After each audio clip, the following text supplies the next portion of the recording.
하나님의 말씀은 시편 96편입니다.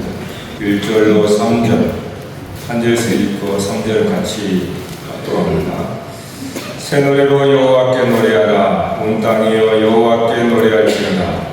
여호와께 노래하라. 그의 의를 존중하며 그의 구원을 나라가 살아있도다. 같이 그의 영광을 백성들 가운데 그의 기이한 행적을 만민 가운데 선포할지어다. 아멘. 할렐루야. 네.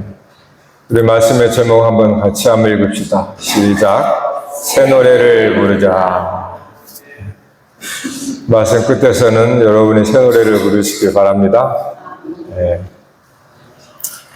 지난주에 하나님께서 말씀을 주시는 것이 하나님은 증인을 찾으시는 것이 아니라 증인을 만드신다라고 지금 말씀을 드렸죠. 오늘 말씀도 그와 같습니다. 하나님은 노래 잘하는 사람을 찾는 것이 아니고 새 노래를 부르게 하십니다. 새 노래를 부르도록 우리를 만드신다라는 거죠. 여러분, 우리의 인생은 사실은 노래죠, 노래. 인생의 노래. 우리 삶의 오선지에 여러분의 삶의 인생의 걸음걸음을 보면은 다 멜로디가 될 겁니다. 그래서 인생은 노래라 이렇게 말씀을 해요. 그러나 대부분의 우리 인생의 노래는 많은 경우가 시편에서도 그렇지만 시편 150편에서도 함축적으로 말씀한 바와 같이 4분의 3은 3분의 2는 탄식시입니다. 물론 기쁨도 있습니다. 그 기쁨이 작은 기쁨이 큰 탄식을 이겨내는 거거든요. 그래서 사실은 우리의 삶에는 탄식이 훨씬 많습니다. 하지만 하나님 주는 기쁨이 그것들을 감당하게 하는 거죠. 그래서 새 노래를 부른다는 것은 사실 우리 인생을 새롭게 바꾼다는 겁니다. 단순히 노래를 새롭게 한다는 그거를 넘어서 노래라고 하는 인생의 노래인데 새 노래를 부른다라고 하는 것은 하나님께서 우리의 인생을 새롭게 바꾸신다는 겁니다. 그래서 우리는 새 노래를 부를 수 있는 거죠. 오늘 이 시편도 사실은 시, 노래잖아요, 노래. 그러니까 이 96편의 말씀은 왕의 시죠. 하나님의 구원, 하나님의 왕 되심을 찬양하는 그러한 시입니다. 근데 이 시편 96편의 배경에는 두 가지의 배경을 보통 얘기를 합니다. 하나는 역대상 16장에 보시면 언약궤가 예루살렘 성전으로 이렇게 성전으로 안치할 때에 다윗이 찬양대장 아삽과 레위 지파 레위인들에게 노래를 부르도록 합니다. 그때 그 노래가 이 96편 시와 거의 흡사합니다. 예. 그러니까 잃어버린 법궤가 다시 돌아오는 거죠. 예. 성전으로 돌아올 때 이 찬양을 하게 되는 거거든요. 또 하나의 배경으로 보통 얘기하는 것이 이스라엘이 바벨론 포로 생활에서 돌아와서 성전에 재건할 때, 그러니까 나라를 잃고 포로로 잡혀갔던 이스라엘 백성들이 절망적인 포로기를 끝내고 하나님의 구원을 경험한 자들이 와서 이 노래를 하는 겁니다. 그러니까 이 두 가지의 공통점이 뭐냐면 잃어버린 것을 다시 찾았다는 거예요. 그러니까 잃어버린 것을 다시 찾을 때 이 찬양을 한 겁니다. 하나님의 구원, 하나님의 능력, 이렇게 찬양을 하게 되는 거거든요. 그런데 이 두 가지 배경에는 이 시를 이해하는 중요한 열쇠가 담겨 있습니다. 이 두 가지 배경이 되는 이유는 첫 번째 배경이 두 번째 배경의 예언이 되는 겁니다. 그리고 두 번째 사건은 첫 번째 예언의 성취가 되는 거죠.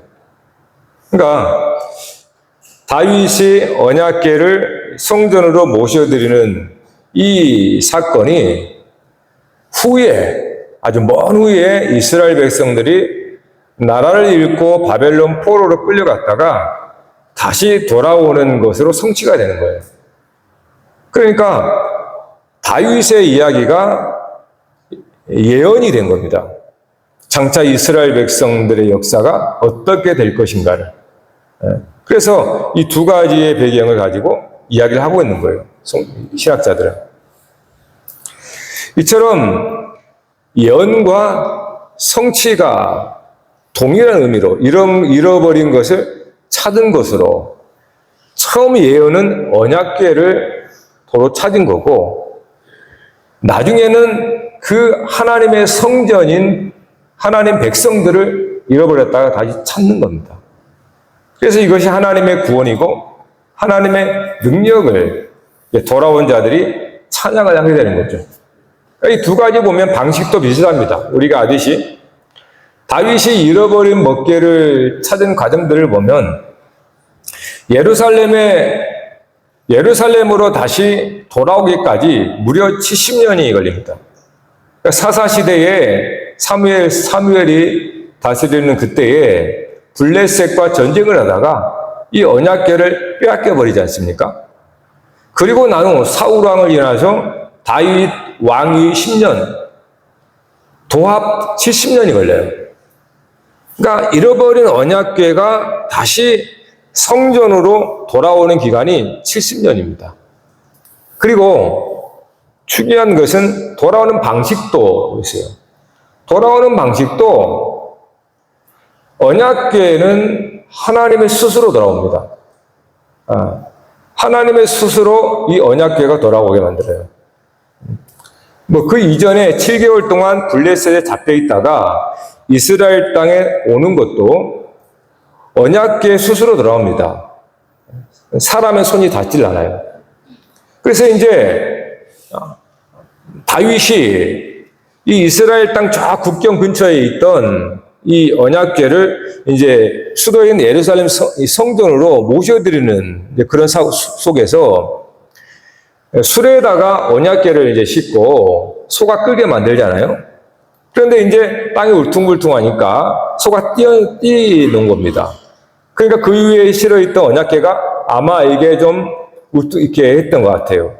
옆에 있던 우사라는 사람이 손을 대는 거죠, 언약궤. 손을 딱 대자 우사는 거기서 죽습니다.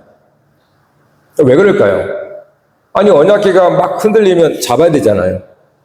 근데 그게 중요한 게 아니고 방식입니다. 언약궤는 스스로 돌아옵니다. 사람의 손을 냈다는 것은 사람 손에 의해서 돌아오는 것처럼 돼버리는 거예요. 그러니까 하나님은 하나님의 스스로 역사하는 거죠. 언약궤가 돌아오는 것도 사람의 손이 닿지 않습니다. 그래서 이후에 3개월 동안 이 다윗이 큰 실망 가운데 있다가 그 후에 다시 가서는 제사장과 레위인들이 어깨에 메고 이렇게 돌아오게 되는 거거든요. 이거는 장차 이스라엘 백성들이 어떻게 이거 성취될까를 보여주는 겁니다. 이스라엘 백성들이 약속의 땅에서 쫓김을 당했잖아요. 나라를 잃고 바벨론 포로 가운데에 지납니다. 그 기간이 무려 70년입니다. 동일하게. 70년이 찾아 어떻게 그들이 돌아오는가? 자기들의 힘과 자기들의 손의 능력으로 돌아오지 않습니다. 당시에 바벨론을 멸망시킨 페르시아죠. 페르시아 왕 고레스, 코넬루스라고 하는 이 고레스가 이 왕이 칙령을 내려서 그 포로 유대인들을 돌려보냅니다. 그러니까 포로인 이스라엘 백성들 스스로의 힘에 의해서 자기들의 손에 의해서 돌아온 게 아니고 하나님에 의해서 돌아가게 되는 겁니다. 그러니까 하나님의 언약궤라고 하는 것은 사실 하나님을 말하잖아요. 빼앗겼다가 다시 돌아오는 것도 하나님 스스로 일하십니다. 이것이 오늘 우리들에게 말씀한 바가 있어요. 여기서 하나님께서 어떻게 하나님의 나라를 이루어 가시는가? 어떻게 하나님의 역사를 우리 모두 각 사람에게 이루어 가시는가라는 매우 중요한 방식을 말씀해 줍니다.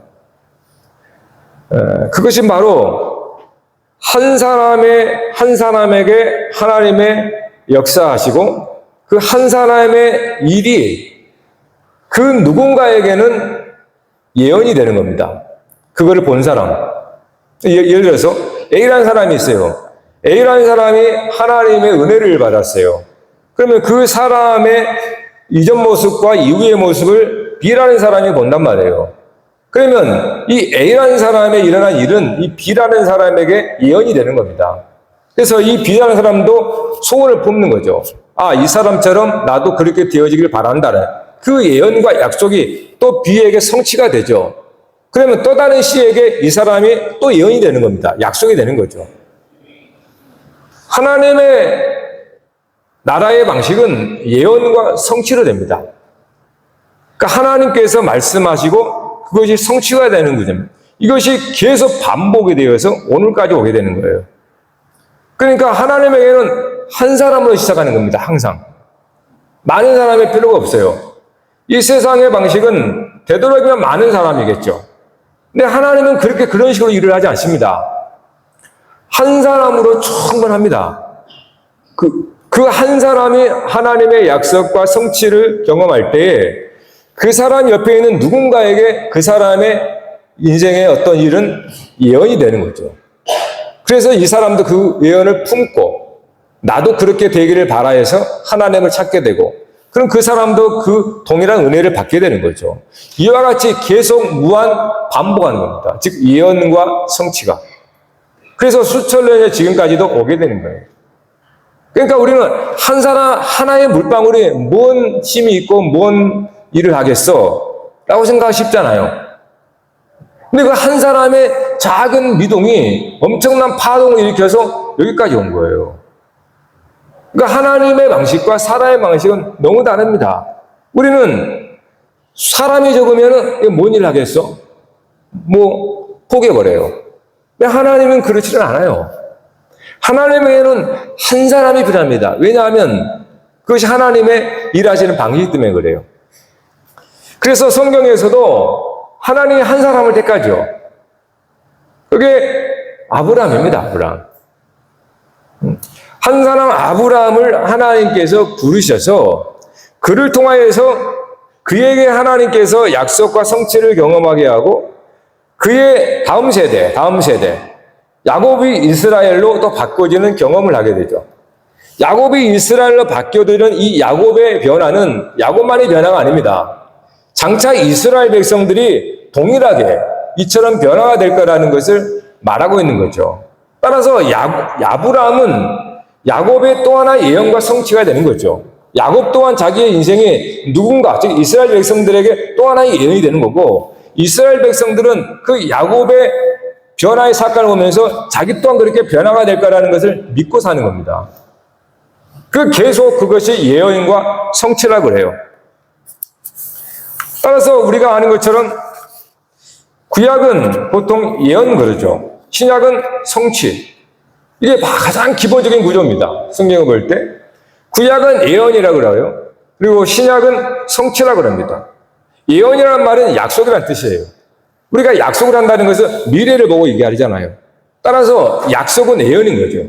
예언은 약속인 겁니다. 그래서 구약의 그 예언이 약속이 신약에서는 성취가 된다 이 말이에요. 그래서 크게는 구약의 예언과 신약의 성취입니다. 그리고 그 속에 들어가 보면 그 나무 하나하나, 인생 하나하나도 동일하게 똑같습니다. 예언과 성취로 나요. 예. 그것이 하나의 집단이 되어도 그 집단 자체가 또 예언과 성취로 변화가 됩니다. 그 나라도 마찬가지예요. 이스라엘 나라 자체도 결국은 예언과 성취로 변화가 되는 거예요. 그래서 요한계시록에 이 새 노래가 많이 나오는데 요한계시록 14장 3절에 이렇게 말씀합니다. 그들이 보좌 앞과 내 생물과 장로들 앞에서 새 노래를 부르니 땅에서 속량함을 받은 14만 4천 밖에는 능히 이 노래를 배울 자가 없더라.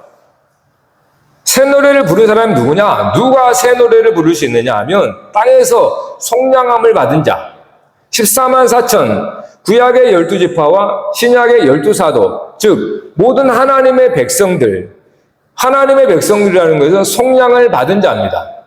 속량을 받은 자들이 이 새 노래를 부를 수 있다. 이렇게 말씀을 하는 거죠. 그렇다면 가장 중요한 이 예언과 성취가 무엇인가 하는 겁니다. 이거는 처음 시작인 아브라함을 보면 우리가 알 수가 있게 돼요. 아브라함 안에는 이스라엘 전체가 들어있습니다. 그리고 우리 모두가 들어있어요. 그래서 아브라함 한 사람을 보면은 우리는 우리 모든 인류의 역사, 저와 여러분 개개인의 역사도 아브라함을 통해서 알 수가 있습니다. 마치 아브라함이 하나의 씨앗이잖아요. 씨앗이면 이 씨앗이 자라서 큰 나무가 되고 우창하게 되잖아요. 이처럼 단순히 한 사람이지만 이 한 사람 안에는 이 모든 사람이 다 들어있는 겁니다. 그래서 아브라함에게 하나님을 어떻게 역사한가를 보면 오늘 저와 여러분의 일하심도 알게 되는 거죠. 하나님께서 아브라함을 갈대아 우리에서 잘 살고 있는 그를 부르십니다. 아브라함을 부르시죠. 그때 하나님께서 아브라함에게 그냥 부른 게 아니라 약속을 합니다. 자식이 없기 때문에 자손을 주겠다. 자손을 주겠다. 이렇게 말해요. 네 씨로 말미암아 만민이 복을 얻을 것이라. 이렇게 하나님께서 약속을 하죠. 따라서 이 약속은 아브라함에게는 예언이 되는 겁니다. 아직은 아이가 없잖아요. 근데 하나님이 약속을 했으니까 장차 이 예언이 되는 거죠. 결국 이 약속은, 예언은 아브라함이 100세가 되었을 때, 100세가 되었다는 것, 뭐라고 그랬습니까? 생물학적으로, 의학적으로 가능성이 없다는 뜻이에요. 그때 하나님께서 그 예언대로, 약속대로 이삭 아들을 주신 겁니다. 성취를 하신 겁니다. 그러니까 아브라함은 하나님의 약속과 성취를 이삭을 통해서 경험하게 된 거예요. 하나님께서 아브라함에게 예언을 했고, 네가 이맘때 아들을 가질 것이다. 예언, 약속을 했잖아요. 그리고 실제 100세가 되어서 아브라함의 모든 기능이 다 끝났을 때 하나님의 전적인 능력으로 아들 이삭을 받습니다. 성취가 되는 거죠. 그러니까 하나님의 예언과 성취는 오직 사람의 손에 의해 되는 게 아닙니다. 앞서 말씀드린 것처럼 하나님, 전적인 하나님의 능력으로 되는 거예요. 자, 그러면 이것이 과연 아브라함의 것이냐? 아직 아닙니다. 아브라함은 하나님의 예언의 성취를 이삭을 통해서 봤어요. 이제 이것이 아브라함 자신의 것이 돼야 됩니다. 그게 바로 모리아산의 사건이에요. 모리아산에서 100세에 낳은 아들, 이 이삭은 보통 아이가 아니잖아요. 하나님께서 예언을 하셨고 그 예언한 대로 아들로 성취를 이룬 겁니다. 이 아들을 번제물로 바치라고 하는 거예요. 이거 말이 안 된다고 그랬잖아요. 그리고 솔직히 인간적으로라도 어떤 부모가 자식을 바칩니까? 자식은 자기 생명보다 더 귀하게 여기는 것이 본능이에요. 그래서 부모는 자식을 위해 죽을 수 있습니다. 그게 본능이 되면 그래요. 따라서 아브라함이 아들 이삭을 바쳤다는 것은 사실은 자기 생명보다 더 귀한 아들, 결국 자기 자신을 바쳤다는 거예요. 아브라함 자신, 자기 목숨을 바친 것과 같다는 겁니다. 거기서 아브라함이 놀라운 거듭남의 경험을 해요. 사실은 아들 이삭을 바침으로 말미암아 그런 아들을 잃어버렸지만 도로 찾은 겁니다. 아들을 바쳤는데 그 아들을 하나님 받으신 다음에 다시 돌려주시는 거예요. 그리고 아브라함은 여호와 이레, 하나님이 예비하신 숯불에 그런 어린 양을 대신 바치게 됩니다. 아브라함을 본 거예요. 지난번에 말했던 본 겁니다.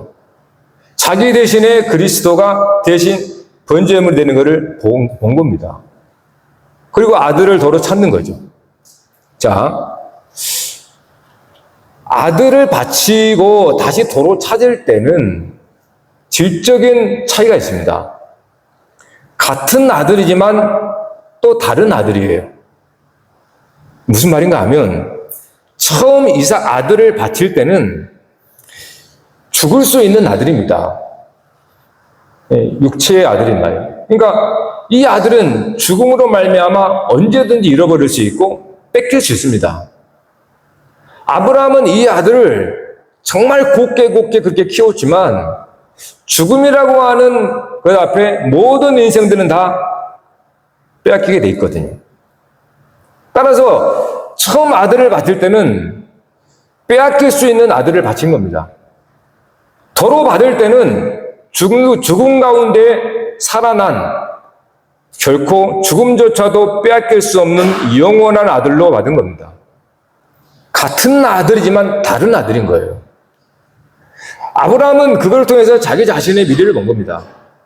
자기가 그렇게 자기 목숨보다 귀한 자기 생명을 누릴 수 있는 것은 이삭이라고 하는 아들을 통해서 그가 봤던 거예요. 그래서 자기 자신을 그렇게 드리는 겁니다. 그러면 도로 찾으면 이제는 아브라함은 죽지 않을 자기 자신을 찾는 거예요. 그러니까 아브라함 자신도 똑같습니다. 이삭을 통하여 하나님의 약속과 성취를 봤잖아요. 이제 그거는 자기 자신의 일이 돼야 되는 거예요. 그냥 이삭의 이야기를 노래하는 게 아닙니다. 내 얘기를 해야 된단 말이에요. 그래서 아브라함이 거기서 자기의 죽음을 경험하는 거예요. 자기는 죽고 다시 살아 돌아오는 거죠. 그래서 죽음 가운데에서 살아 돌아오는 것 같다라는 겁니다. 결국 이 아브라함의 이 예언과 성취가 아들 이삭을 통하여서 성취된 그것이 아브라함 자신에게 예언과 성취가 되었잖아요. 이것이 결국 이제 나중에 야곱이 야복강에서 죽은 다음에 이스라엘로 돌아오지 않습니까? 이스라엘이 멸망을 하고 다 잃어버리죠. 바벨론 포로로 다 잃어버리잖아요. 근데 다시 돌아오지 않습니까? 이처럼 하나님의 역사는 예언과 성취가 계속 반복이 되는 겁니다. 그러다가 마지막 궁극적으로 2000년 전에 오신 예수 그리스도로 구약의 모든 예언과 약속이 성취가 됩니다. 그래서 갈라디아서 3장 16절에 보면 이런 말씀을 하세요. 갈라디아서 3장 16절에 이 약속들은 아브라함과 그 자손에게 말씀하신 것인데 여럿을 가리켜 그 자손들이라 하지 아니하시고 오직 한 사람을 가리켜 내 자손이라 하셨으니 곧 그리스도라. 자, 창세기 12장에 하나님께서 아브라함에게 내가 자손을 주겠다라고 약속을 했잖아요. 근데 이 하나님의 약속한 이 자손은 아브라함의 혈육이 아니라는 거예요. 아브라함의 핏줄이 아니라는 뜻입니다. 여럿인 후손들을 말하는 게 아니고 하나님의 아들 그리스도를 말한다 이렇게 말하는 거예요. 그러니까 하나님이 처음부터 아브라함에게 약속한 씨는 그의 혈육이 아닙니다. 후손들이 아니라는 거예요. 바울은 그것을 그리스도를 통해서 깨닫게 된 겁니다. 오직 하나님의 약속한 아들은 하나님 아들 그리스도였다는 거예요. 따라서 저와 여러분이 그리스도를 영접하면서 아브라함의 자손이 되는 거예요. 아브라함의 피가 우리에게 흐르는 게 아닙니다. 실제로 아브라함의 피는 저쪽에 이스마엘의 후손이 이슬람과 누굽니까? 이삭, 야곱의 후손이라고 하는 유대죠. 지금도 저렇게 싸우는 이유가 한 아버지 아브라함 두고 싸우는 겁니다. 아브라함의 핏줄들이 둘이 싸우는 거예요. 그들은 지금도 이방인을 굉장히 무시하죠. 이유가 있습니다. 자기들은 실제로 아브라함의 피가 흐르는 혈육이라는 거예요. 그래서 이방인들은 그렇게 차별하는 겁니다. 근데 바울이 하나님의 성령에서 깨닫는 게 뭐예요? 하나님의 약속의 씨라고 하는 것은 아브라함의 후손들이 아니다. 오직 한 아들 그리스도를 가리킨다 이렇게 말씀하잖아요. 그래서 오늘 예수 그리스도를 우리가 영접한다는 것은 아브라함의 진짜 자손이 된다는 뜻입니다. 하나님께서 아들은 딱 한 분 그리스도거든요. 그리스도를 우리가 영접함으로 우리도 아브라함의 자손이 되는 겁니다. 그래서 우리도 아브라함의 복이 미치는 거죠. 자, 결국 아브라함의 복이 궁극적으로 예수 그리스도를 통해서 이루어지는데 우리가 알듯이 그리스도께서도 그냥 갑자기 죽은 게 아닙니다. 이미 구약에 수천 년 동안 하나님께서 무한으로 이렇게 메시지를 전하신 거예요. 아브라함을 통해서 그렇게 이삭을 통해서 죽고 다시 살아난다. 그래서 진짜 예수님이 이 땅에 오셔서 십자가의 죽으심으로 다시 살아 돌아오잖아요. 이것은 예수님만의 일이 아닙니다. 이미 오래전부터 하나님은 하나님의 나라 역사를 그런 방식으로 계속 해왔던 거예요. 그리고 마지막 그리스도를 통하여서 그 방식을 마치는 겁니다. 따라서 예수 그리스도를 믿음으로 말미암아 오늘 우리에게 성령께서 동일한 예언과 성취를 이루시는 거죠. 그게 교회입니다, 여러분. 그 방식이 뭐냐? 십자가예요, 십자가. 왜 십자가입니까? 십자가는 죽음이에요. 제자들을 생각해 봅시다. 제자들이 예수님과 함께 있었습니다. 그러나 어느 날 제자들은 예수님을 빼앗겨 버렸습니다.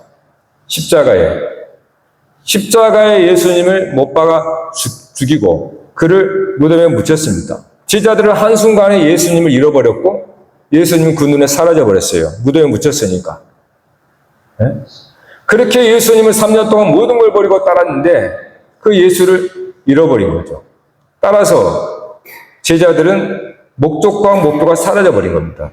인생의 의미가 사라져 버렸어요. 그러니 어떻게 합니까? 뿔뿔이 흩어져 버리는 거예요. 아무런 의미가 없습니다. 그럼 어떤 일이 벌어집니까? 제자들에게 사흘 후에 잃어버렸던 예수가 다시 찾아오지 않습니까? 그걸 부활이라고 그러잖아요. 제자들의 입장을 봐보세요. 제자들은 예수를 잃어버렸습니다. 빼앗겨버렸습니다. 죽음이라고 하는 것, 십자가의 죽음이라고 하는 것에 예수를 빼앗겨버렸어요. 그러나 사흘 후에 그들은 예수를 도로 찾았습니다. 그때 예수님은 이제는 죽음조차도 빼앗을 수 없는 영원한 주님으로 찾게 되는 거예요.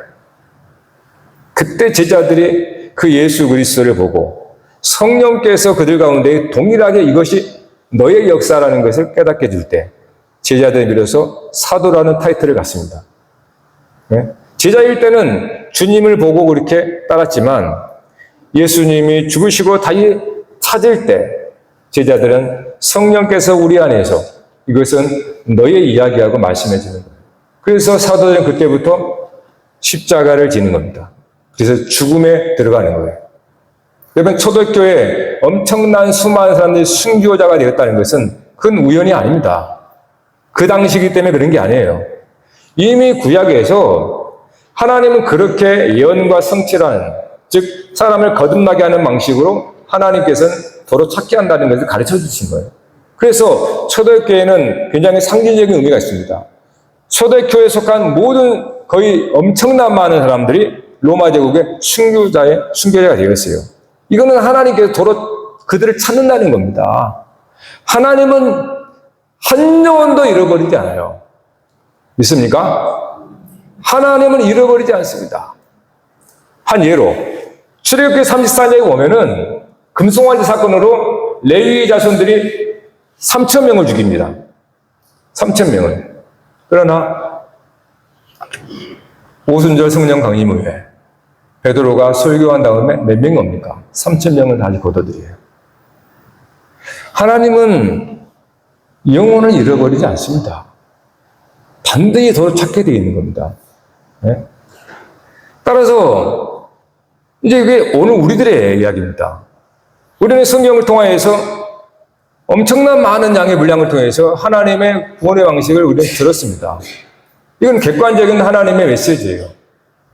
근데 여러분, 우리 스스로 우리 각자에게 이 말씀이 성령께서 우리에게 역사하시는 겁니다.